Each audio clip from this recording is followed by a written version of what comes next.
All praises to Yahweh, Bahashem Yahweh Shai, Bahashem Rakakwadash. Double honors to the elders and the apostles of Great Millstone. Salutations to all the true sincere brethren around the four corners, pushing out this purified truth, cleansing this wicked defiled kingdom with the word, and to the rest of the church who believe. The water to Yahweh Shai, because without him, none of this would even be possible. This lesson, I'm going to name it a Great Deliverance. I'm going to start at Romans 9 and 27. Esaias, or Elijah, also crieth concerning Israel, though the number of the children of Israel be as the sand of the sea, a remnant shall be saved. So in other words, a lot of Israelites have to die. More Israelites are going to be destroyed, killed off, put to death, however you would like to put it, more than the Israelites who are to be delivered. And knowing that, okay, it could be a little hard on you when you first come into this truth. Because, believe it or not, although we rebuke our people when they go off, we do love our nation. We love our people. And that's why it's vexing to see our nation living the way that they are living, seeing that they are a great people. They're living like dogs. They're living like heathens. But the only way that can be fixed is they have to be killed off. They have to be put to death. Okay? Only the elect are going to be saved out of the destruction of them nuclear missiles. Okay? Esaias also crieth concerning Israel, though the number of the children of Israel be as the sand of the sea, a remnant shall be saved. And that remnant is going into the elect. This isn't a numbers game. That's why we don't get mad at the fact that we may not get a lot of views. Because only a remnant is going to be saved. And when you go into that word remnant there, it goes into few. So not all Israel is going to be saved, or is not going to be saved right now. Okay? So now I'm going to jump to the book of Jeremiah 23 and 3. And I will gather the remnant of my flock, or the few, okay? And I will gather the remnant of my flock out of all the countries whither I have driven them, and will bring them again to their folds, and they shall be fruitful and increase. So how are we going to be fruitful and increase? Well, one of the ways is the rest of the nation who don't make it, who don't get delivered, they're going to come back in the kingdom through sex, through repopulating. Okay? And the scriptures tell you how we were to be fruitful and multiply.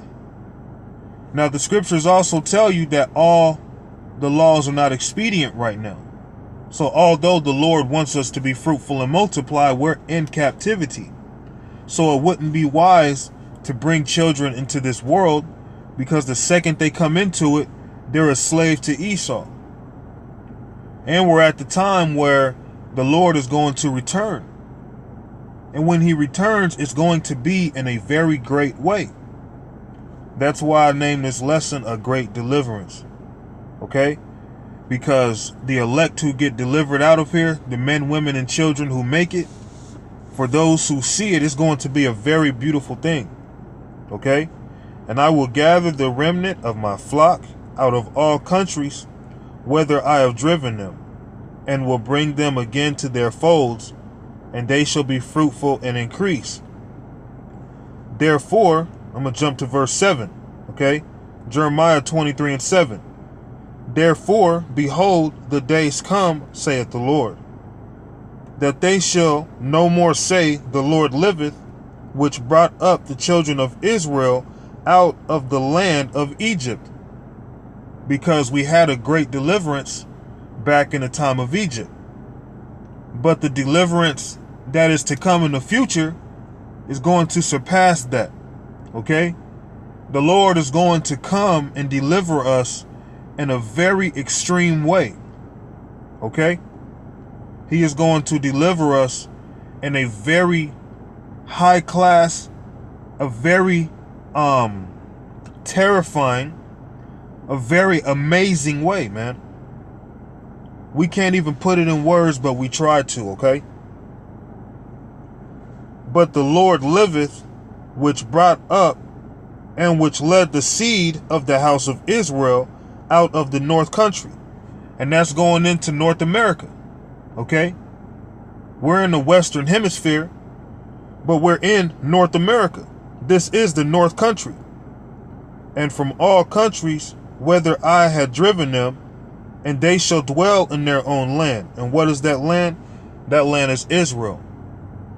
So the Lord is going to deliver all Israelites throughout the world, just like I read in Romans, how although Israel is as the sand of the sea, because we've been fruitful and we multiplied and we've been dispersed throughout the whole world,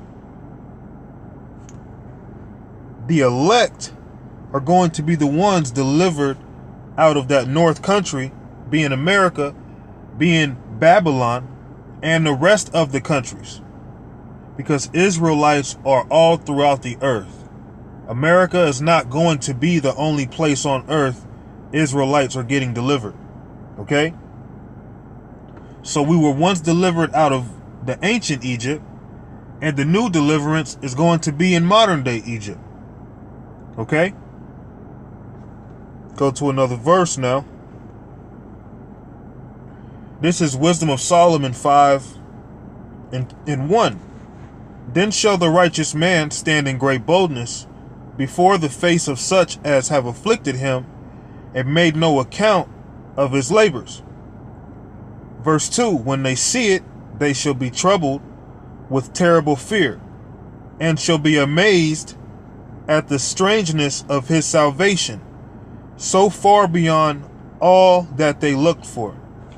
So when them chariots arrive, when they arrive, it is going to be an amazing and a terrible and a strange sight. Most people see the day of the Lord as a day of Christians just disappearing. The rapture comes, Christians disappear, they don't have to catch any hell. No, that's not what's going to happen. It's going to be far more terrifying, far more amazing, and far more strange than what you people assume the Great Deliverance is going to be like.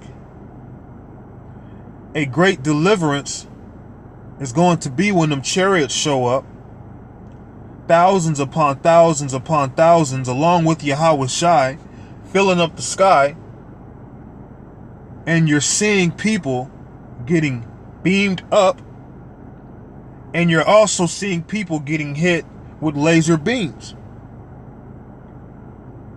So it's going to be a day of terrible fear.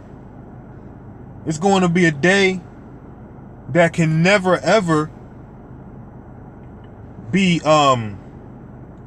explained in this low level peon minds that we have here, man. Okay? When they see it, they shall be troubled with terrible fear. When they see what? The elect being delivered out of here and ascending into what you will call UFOs, which are really chariots.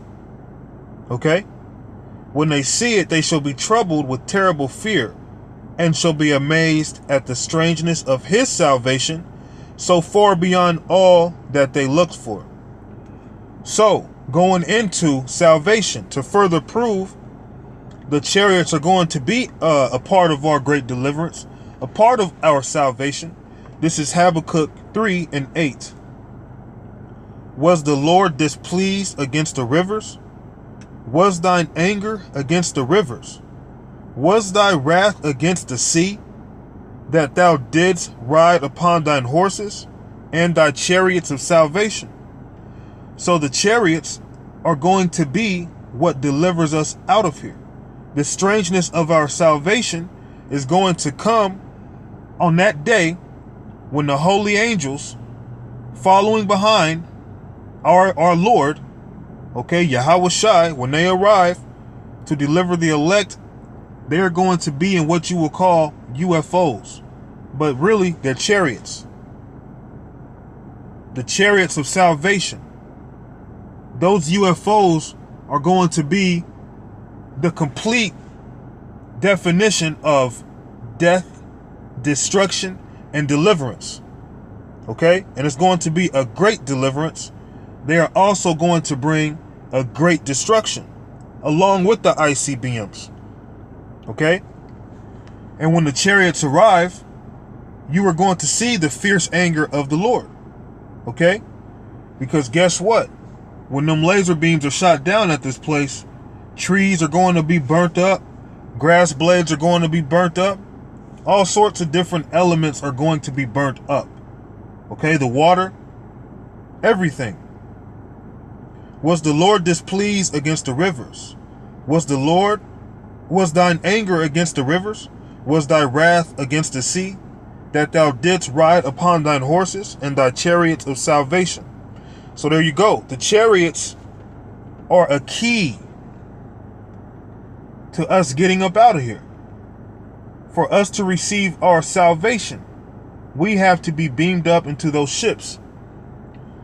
This is Ecclesiasticus 48:7. Who heard us the rebuke of the Lord in Sinai, and in Horeb the judgments of vengeance?